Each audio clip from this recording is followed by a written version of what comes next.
Welcome back to the program. Representative Andy Davis, Republican from Little Rock, now joins me. He has had his hands full this legislative session and will continue to do so, carrying the governor's state government reorganization measure. Good to see you. Good to see you, Robbie. You doing well? I'm doing fine. Thanks 2 weeks for having me in, back. you're all right? Yeah. So that's good. It's only been 2 weeks. Yeah, it feels longer than that, I know.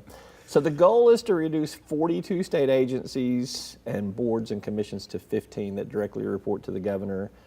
State Senator Will Bond this week asked for some financial data from you guys to show where $15 million in savings is going to come from.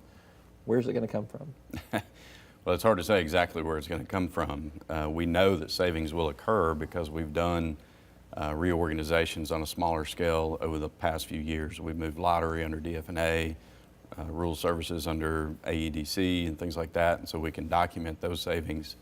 It's hard to say up front what they're going to be exactly. We'll have some information prepared this week to give to the Senator Bond and others that are inquiring about where those savings are going to come from. For folks who don't know or haven't kept up with the process as much, you're going to actually file a total of about 16 bills before this is all said and done to talk about these things individually in different committees. Correct. And then it will all be absorbed into one omnibus bill for an actual vote to happen. Correct. What's the strategy behind that? To give people an opportunity to go ahead and start reviewing the legislation. Obviously, we've said before, we're looking at a total of 1,500 to 2,000 pages. Now, hundreds of those pages are simply changing names, but right. You've got to, if it's the Arkansas Economic Development Commission and it's going to become the Department of Commerce throughout state statutes, you've got to change just that one word. Yeah.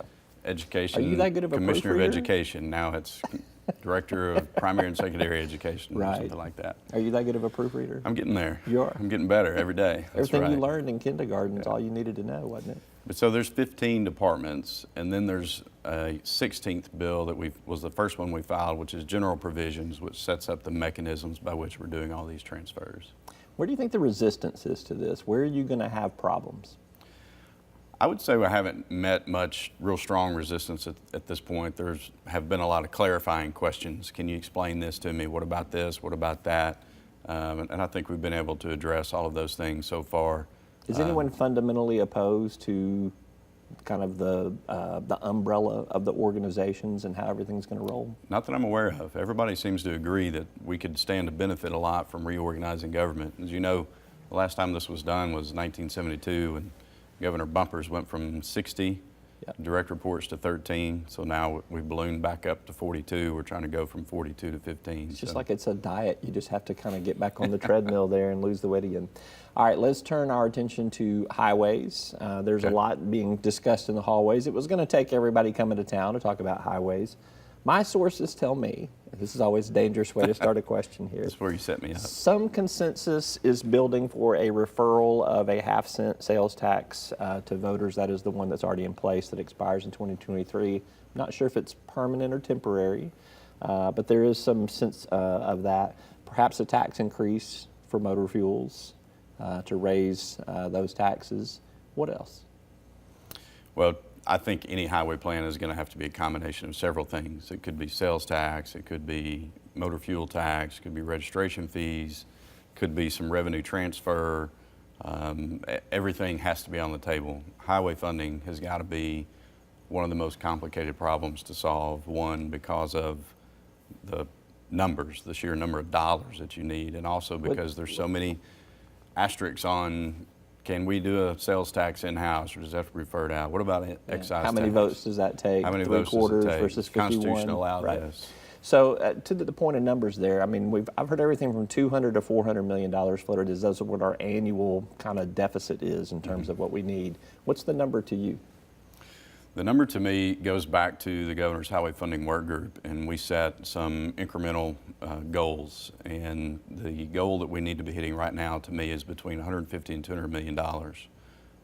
I personally would set that aside for safety and maintenance needs and not necessarily new construction. Long-term, 8 to 10 years, was closer to $400 to $500 million. Will trade-offs on some of these things that are being discussed right here, will it also include some reforms to the Highway Commission and the way that the Mac Blackwell Amendment is structured and works, the way highway commissioners are appointed and conduct their business, where there'll be, do you think there will be some attempts made to change the independence of that commission? I don't know if there will be any attempts to change the commission itself. I do think there will be attempts to try to bring more light inside of the legislature and the executive branch as to how things are done inside the highway department. We've made some efforts at that in the past, but I think there's a continued desire to know more about how do we fund certain projects, how do we procure projects, things like that. So certainly reform is a big part of this highway funding initiative. Just about everyone agrees we can't do it the way we've always done it in the past. There need to be some reforms. What do legislators feel like they don't know about how a highway bid is let and procured? I think a lot of them don't know what they don't know, and that's kind of what bothers them. We just spent a couple of years with a procurement consultant going through procurement of everything else in state government that doesn't cover highways, and kind of what some things they learned there have raised questions on the highway side. So I think they would just like to know more about how the process is done. We're weeks away from something materializing on highways, correct? I believe so. All right. Yeah. He's Representative Andy Davis. Thanks as always. Good to see you. Thank you. Appreciate Good the to be here. update. A quick break. We're back to talk about ALICE. What does that acronym stand for? We'll find out right after this.